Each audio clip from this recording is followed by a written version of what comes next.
Hello friends, this is Twinkle and welcome to the channel. आज के video में हम लोग जानेंगे बेसिस ऑफ अकाउंटिंग कंसेप्ट। उसमें दो अकाउंटिंग कंसेप्ट जानेंगे, वो है accrual concept of accounting and money measurement concept, और थर्ड है अकाउंटिंग साइकिल, जिसे कि प्रोसेस ऑफ अकाउंटिंग भी कहते हैं। हम लोग समझते हैं अब बेसिस ऑफ अकाउंटिंग। अब हम लोग का मेन ऑब्जेक्टिव क्या होता है अकाउंटिंग का?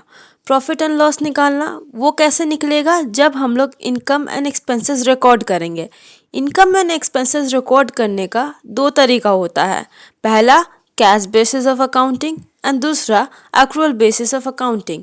Let's understand cash basis of accounting. Cash basis of accounting में वही इनकम रिकॉर्ड होता है जो हमको मिल चुका है, यानी कि जो नहीं मिला है वो रिकॉर्ड नहीं होगा।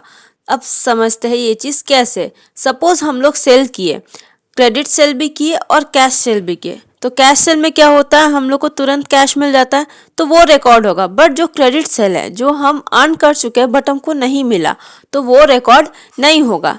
सिमिलरली होता है एक्सपेंसेस के साथ। जो एक्सपेंसेस हम लोग ऑन स्पॉट दे दिए हो वही रिकॉर्ड होता है।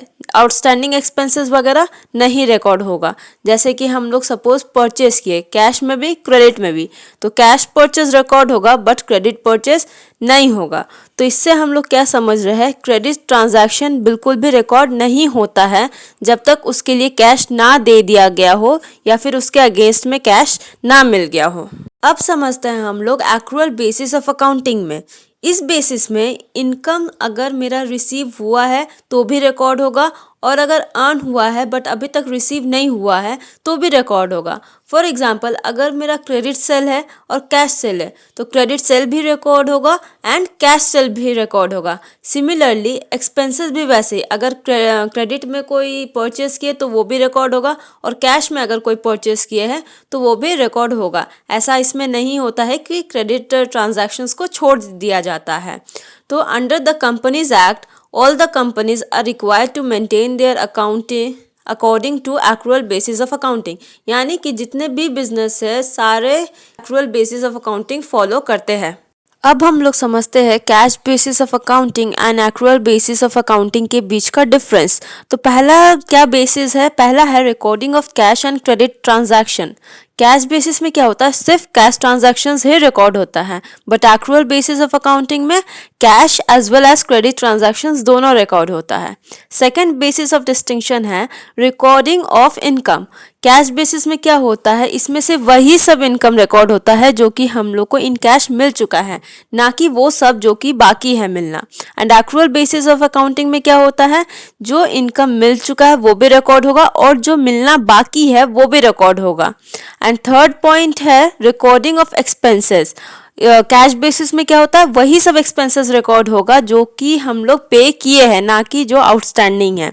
And accrual basis of accounting में क्या होगा, सारा एक्सपेंसेस रिकॉर्ड होगा, भले उसके लिए हम लोग कैश दिए हो चाहे ना दिए हो। Now the fourth basis of distinction is outstanding expenses, prepaid expenses, accrued income and income received in advance।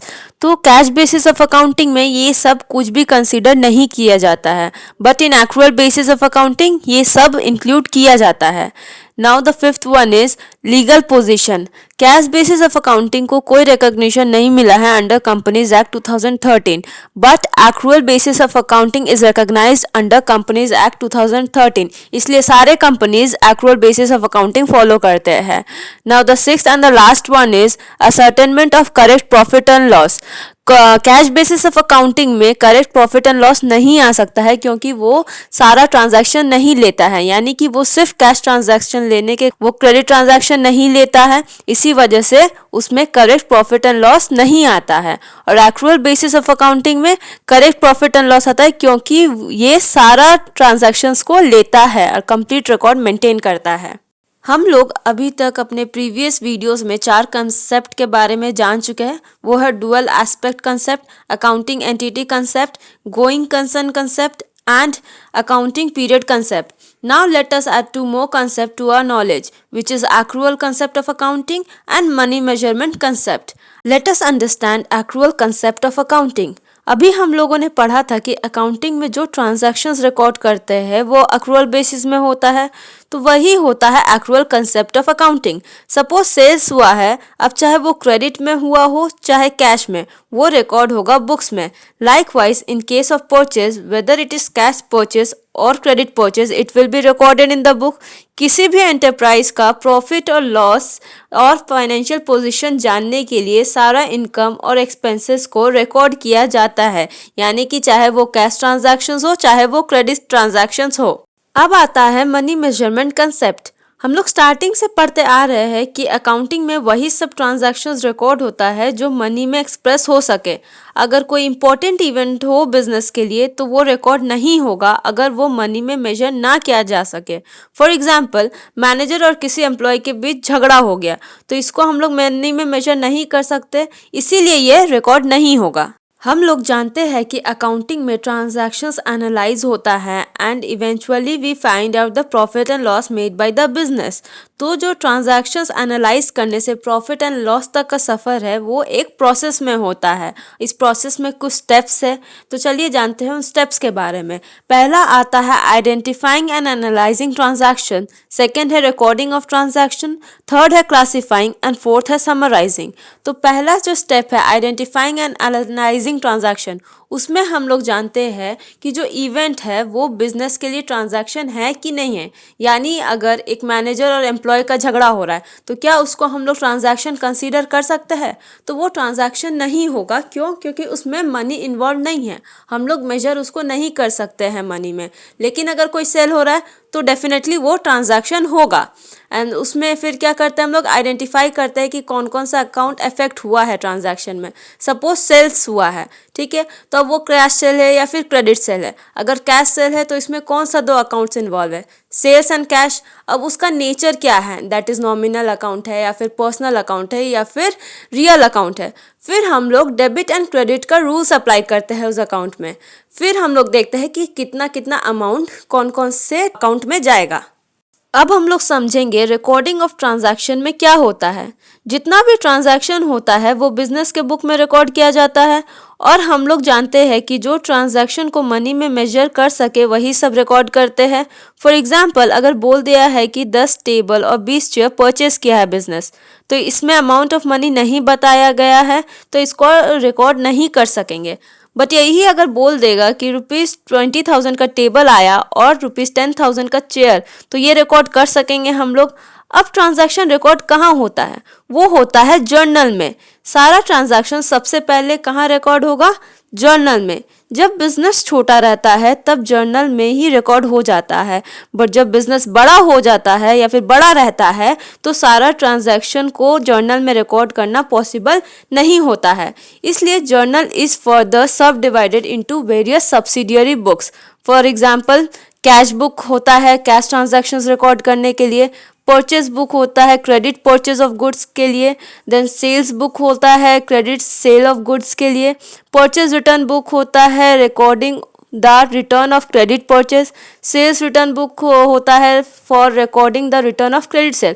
और भी बहुत सारे सब्सिडियरी बुक्स हो सकता है, वो डिपेंड करता है साइज और नेचर ऑफ बिजनेस पे।